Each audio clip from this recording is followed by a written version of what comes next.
దానికి తిరుపతి వెంకట కవులు అద్భుతమైన పద్యం చెప్పారు. వాళ్ళు బందరులోనే ఎక్కడో శతావధానం చేస్తుంటే వాళ్ళని ఒక ప్రశ్న అడిగారు. లక్ష్మీదేవి పార్వతీదేవి ఇద్దరూ ఎక్కడైనా కలుసుకుంటే అక్కడ ఒకళ్ళొకళ్ళు దెప్పుకుంటే దెబ్బలాడుకుంటే ఎలా ఉంటుందో సరదాగా పద్యం చెప్పడన్నారు. మరి అంత స్థాయి మహిళలు కలిసినప్పుడు దెబ్బలాడుకుంటేనే బాగుంటుంది. కలిసి ఉంటే ఏం బాగుంటుంది?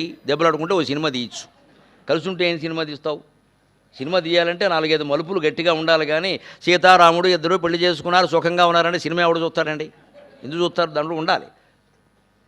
అందుకని ఏదో చేయాలి. అందుకని వాళ్ళు వెంటనే ఎక్కడ కలుసుకుంటే బాగుంటుందని వాళ్ళు ఊహ చేసి చెప్పారండి. మన సంసారాలన్నిటికీ ఉపయోగపడేది అసూయల్ని రాగద్వేషాలను దూరం చేసి సమంగా ఉంచేది, పోలిక చేసుకోకుండా ఉంటే చాలని చెప్పే పద్యం.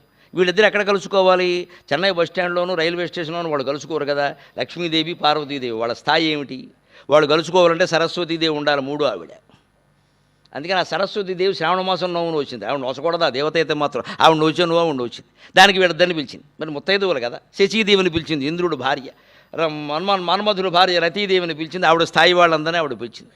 అందుకని అందరూ బయలుదేరారు. లక్ష్మీదేవి బయలుదేరింది. ఆవిడ ఐరావతం మీద వెళ్ళింది. అమ్మవారు పార్వతీదేవి వెంటనే బయలుదేరదాం అనుకుని వాహనం కోసం చూసింది. ఆవిడ వాహనం ఏమిటి? అమ్మవారి వాహనం సింహం లేదా కనకదుర్గన్న పులి. కానీ ఆవిడ ఆలోచించింది, జగన్మాత కదా, కాస్త జగత్తు గురించి ఆలోచించాలిగా.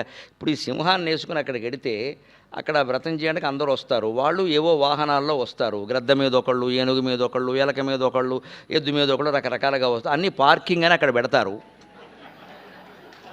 అప్పుడు నేను ఈ సింహాన్ని కూడా పార్కింగ్ చేశాను అనుకో, ఇక అయిపోయాక ఇది ఒక్కటే ఉంటుంది, మిగిలిన ఉండవు అని పాపం జగన్మాత బాధ్యత కలిగిన ఆవిడ కాబట్టి ఆలోచించి వద్దులే సింహం వద్దని భర్తను అడిగింది. మీ కారు ఇవ్వండి, ఎప్పుడూ వాడట్లేదు. ఆయన కారు అంటే నందీశ్వరుడు, ఎద్దు ఆయన ఎప్పుడు వాడనటువంటి వాహనాలు 2 ఉన్నాయి మన పురాణాల్లో. విష్ణువు గరుత్మంతుడు ఒకడు, శివుడు నందీశ్వరుడు ఒకడు. ఎప్పుడూ ఎక్కరు. ఇంకా విష్ణువేనా అప్పుడప్పుడు ఎక్కాడేమో, ఈయన అసలు ఎక్కడు. కూర్చోబెట్టి జీతం తీసుకుంటున్న వాళ్ళు మహానుభావులు ఇద్దరు కూడా, ఏమీ రూపాయి పని లేకుండా. ఆయనకి భక్తరక్షణ వచ్చిందంటే విష్ణుమూర్తి పరిగెడతాడు తప్ప గరుత్మంతుడు రమ్మండు. ఊరికి గరుత్మంతుడిని కూర్చోబెట్టి జీతం ఇవ్వడమే. పైగా ఇంక్రిమెంట్లు, పెన్షన్లు, పథకాలు కూడా, ఆరోగ్య పథకాలు అన్నీ ఉంటాయి. ఇంక ఏమీ పనిచేయరు. అందులో నంది ఏమీ పనిచేయట్లా, జీతం ఇస్తున్నప్పటికీ ఈ వాహనం ఫోన్లే నేను వాడట్లేదు, నువ్వేనా పట్టుకెళ్ళమన్నాడు ఆయన. ఆ ఎద్దు మీద ఈవిడ వచ్చిందంటే ఏనుగు మీద ఆవిడ వచ్చింది. రాగానే ముందు దెబ్బలాట కూడా ఎవరు మొదలు పెడతారండి? ఎప్పుడు డబ్బు ఉన్న వాళ్ళకే గోరోజున ఉంటుంది, మామూలు వాళ్ళు మాట్లాడరు. అందుకే లక్ష్మీదేవే మొదలుపెట్టింది. గంగాధరుడు నీ మొగండని నవ్వంగ వేషధరుండు నీ పెన్మిటనియే. ఆవిడ ఆక్షేపిస్తోంది, నీ భర్త ఇలాంటి వాడు అని. ఈవిడ సమాధానం ఇస్తోంది. ఎంత అద్భుతమైన ఊహో చూడండి వాళ్ళది. మన సంసారాలన్నీ ఇందులో ఉంటాయి. గంగాధరుడు నీ మొగండని నవ్వంగ వేషధరుండు నీ పెన్మిటనియే. ఎద్దునెక్కును నీదు నెమ్మి కాడని నవ్వ గ్రద్దనెక్కును నీ మొగండటనియే. పాముల ఆభరణాలు పతిదేవున కనంగ పాములే ప్రక్కని భర్తకనియే.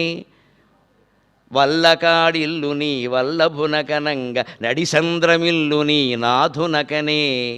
ముష్టికెక్కడికేగని ఇష్టుడనిన బలిమఖంబునకేగెనో లలనయనియే. ఇట్టులు అన్యోన్యమర్మంబులెంచుకొనెడు పర్వతంబోధి కన్యల ప్రస్తుతింతో. పోలిక జీవితాలు నాశనం చేస్తున్నది పోలిక. ఇదివరకు పెద్దవాళ్ళలో ఉండేది, ఇప్పుడు పిల్లల్లోకి వ్యాపించింది. కంపారిజన్. ఇంగ్లీష్లో ఏవో డిగ్రీలు అంటారే, సూపర్లేటివ్, కంపారిటివ్, పాజిటివ్. అందులో దరిద్రపు డిగ్రీ ఏదైనా ఉంటే ఈ కంపారిటివ్ డిగ్రీ. 104 డిగ్రీల నుంచి ప్రమాదకరం ఇది. థర్మామీటర్లో ఉండే డిగ్రీల నుంచి ప్రమాదకరం ఈ కంపారిటివ్ డిగ్రీ. ఎందుకు? ఇంకోటితో పోలిక మనకి. ఆ పోలికతోనే లక్ష్మీదేవి ఆక్షేపించింది. మీ ఆయన గంగాధరుట్టు కదా అంటే ఆవిడ ఉద్దేశం ఏమిటి? గంగను ధరించాడని కదా. గంగను ధరించడం చాలా గొప్ప పని. విష్ణువు బ్రహ్మ ఎవరూ చేయలేని పని శివుడు తన జటాచూటంలో చేశాడు. అందుకు మెచ్చుకోవాలి. కానీ లోకం ఎలా ఉంటుంది అంటే, మా ఆయన చేస్తే అది గొప్ప పని, మీ ఆయన చేస్తే పనికి మాలిన పని. అంటే ఇప్పుడు రాజకీయాలు ఎక్కడున్నాయి ఆలోచించడం, మన ఇంట్లో ఉన్నాయి. ప్రతిపక్షాల వాళ్ళు ఏమంటారు? ప్రభుత్వం చేసే పనులనే తప్పు అంటారు. రేపు వాళ్ళు అధికారంలోకి వచ్చాక మళ్ళీ అవే చేస్తారు. మీరు ఇదే పని చేస్తున్నారు, ఎందుకంటే వారికి చిత్తశుద్ధి లేదు, మాకు చిత్తశుద్ధి ఉంది. అబ్బా, అదే పని చేసేది. వారు చేసిన పని వీరు చేస్తారు. ఎందుకు చేస్తున్నామంటే మేము ఏదో చేసామంటారు. సరిగ్గా ఇళ్లలోనూ అంతే. ఈ రాజకీయ నాయకులు ఎక్కడి నుంచి వెళ్ళారండి? ఇళ్లలోంచే వెళ్ళారు బయటికి. మన పెంపకాలే కదా, మనమే బాధ్యత వహించాలి వాళ్ళ ప్రవర్తన కూడా. ఇది ఇక్కడ ఉంది అది. అందుకని గంగాధరుడు అనగానే ఆవిడ దృష్టి ఏమిటంటే, నేను ఎలకావిళ్ళు మోసుకునే రకం, గంగాధరుడు అంటే గంగ ధరించిన వాడు కదా. పైగా ఇవాళ ఏమిటి, వాటర్ బాటిల్స్ 20 లీటర్ల క్యాన్ పట్టుకొచ్చి పాత క్యాన్ పట్టుకుపోతాడు, వాడే వాటర్ బాయ్. లారీలో వస్తుంటారు, ట్రక్కులో వేసుకొస్తారు. అందుకని వాటర్ నీళ్ళలో ముగ్గునేవాడు అనమాట. మీ ఆయన గంగాధరుడు కదా, ఇంటింటికి వాటర్ క్యాన్లు వేస్తాడు కదా, అంతే కదా మరి. అందుకని పార్వతీదేవి వెంటనే అవునమ్మా ఏం చేస్తాం, మేము కట్నాలు ఇచ్చుకునే వాళ్ళం, కొండకు పుట్టాను నేను, బండరాయికి పుట్టాను, మాకేమైనా డబ్బులో ఏమున్నాయి కనుక మా నాన్నగారు ఏదో దొరికిన వాడిని కట్టేశారు, నన్ను ఎక్కువ సంబంధాలు చూడలేక అని బీదరుపులు అరవలేదండి. ఆవిడ వెంటనే సమాధానం ఇచ్చింది. వేషధరుండు నీ పెన్మిటనిజే లక్ష్మి, మా ఆయన మోస్తే నీళ్లు మోయొచ్చు, నీళ్ళకాయ సీసాలు మోయొచ్చు, నీళ్ళ కావిళ్ళు మోయొచ్చు, ఏదో ఒక్క వేషమే వేశాడు. గుప్తదానం బట్టేనా కుటుంబాన్ని పోషించమన్నారు, అందుకని పోనీ కుటుంబ పోషణ కోసం ఆయన నీళ్లు మోసాడని అనుకుందాం, వేషం వేశాడు, నీళ్ళ కావిళ్ళవాడు. మీ ఆయన అలా కాదు కదా, ఒక వేషం కాదు కదా, 10 వేషాలు వేశాడు, దశావతారాలు.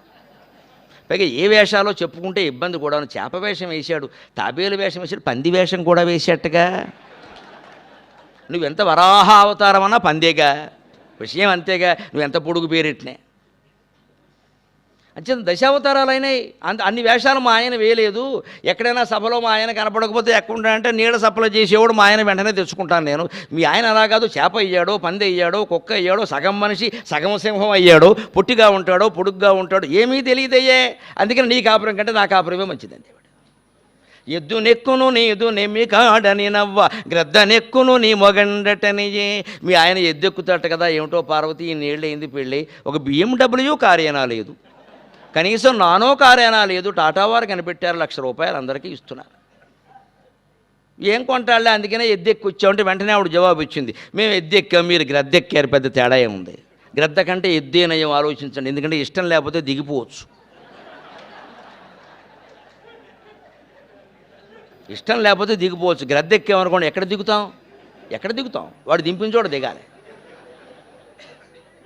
వాడేమో మెరీనా గ్రౌండ్స్లో దింపుతాడు, అంతకుమించి అక్కడ కూడా కింద పడేస్తాడు. ఎద్దెక్కామనుకోండి శుభ్రంగా దిగచ్చు, మన పనులన్నీ చూసుకుని లఘుశంక అన్నీ తీర్చుకుని వెళ్ళచ్చు. ఎద్దు ఎక్కడికి వెళ్ళదు, 4 అడుగులు వేస్తుంది. ఎడ్ల బండి అయినా అంతే. పైగా ఎద్దెక్కడంలో ప్రయోజనం ఉంది, మధ్యలో మూపురం ఉంటుంది. ఇటు శివుడు అటు పార్వతి కూర్చోసి మధ్యలో మూపురం పట్టుకుని ఉంచు, హాయిగా లాహిరిలో అని వెళ్ళొచ్చు. గ్రద్దెక్కితే ఏం పట్టుకుంటారు, పేకట్టుకుంటే చచ్చిపోతాడు, ముక్కట్టుకుంటే ఊపిరాడదు, రెక్కలట్టుకుంటే ఎగరలేడు. వాడిని మానేసి వీళ్ళిద్దరూ ఒకళ్ళొకళ్ళు పట్టుకుంటే ఇద్దరు కలిసి కింద పడతారు. ఇవన్నీ తెలుసున్నవాడు కాబట్టి విష్ణుమూర్తి ఆ వాహనం వాడలేదు, ఎందుకు వచ్చిన గొడవ. అందుకని మీరు ఎక్కే గ్రద్ద కంటే మా ఎద్దేనయం. పాములాభరణాలు పతిదేవున కనంగా, పాములే ప్రక్కని భర్త కనియే. ఆడవాళ్ళు చాలా సహజంగా వచ్చే మాట అండి, ఇదివరకు బాగా వచ్చేది, ఈ మధ్య కొంచెం దక్కింది కదా.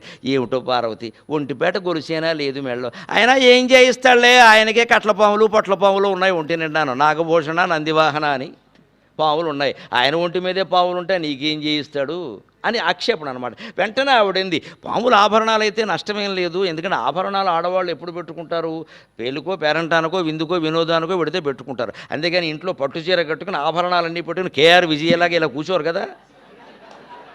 ఆవిడ ఒక్కతే సినిమాల్లో అమ్మవారి వేషానికి తగింది.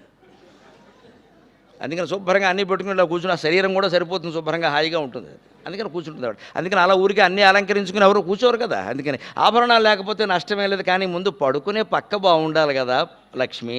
ఒక్కసారి మీ పక్క ఏమిటో ఆలోచించుకో. దంపతుల మంచం అంటే ధర్మాసుపత్రి మంచంలా ఉండకూడదు కదా.